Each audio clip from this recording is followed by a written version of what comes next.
তো আজকে বানাচ্ছি পাটিসাপটা পিঠে। পাটিসাপটা আমার খেতে খুবই ভালো লাগে। তো মা ফার্স্টে নারকেলটা কুড়িয়ে গুড় দিয়ে ওটার ছাইটা করে দিয়েছিল।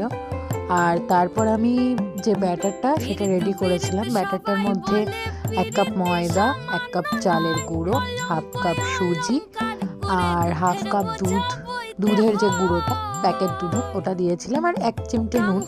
তা আপনারা টেস্ট অনুযায়ী দিতেও পারেন।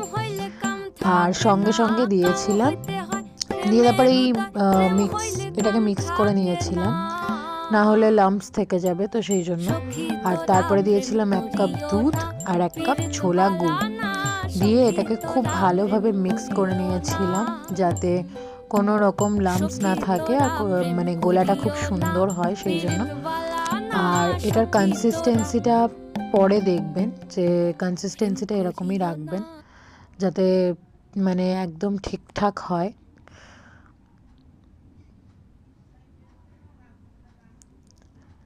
তারপরে আমি এটা বেসিক্যালি একটা লোহার চাটুতে করেছিলাম, কারণ না হলে ভালো ওঠে না। মানে আমাদের বাড়িতে এই একটা খুব প্রবলেম আছে যে পাটিসাপটা ওঠে না, কেন ওঠে না জানি না।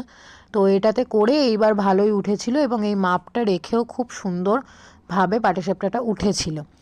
এরপরে নারকেলের পুর দিয়ে ওটাকে আস্তে আস্তে তুলেছিলাম, তো দেখলাম ভালোভাবেই উঠেছে, তো ওই জন্য লোহার চাটুতে করেছিলাম, কোনো রকম কোনো সমস্যা হয়নি। আপনারা চাইলে ননস্টিকের প্যানেও করতে পারেন। And now it's ready.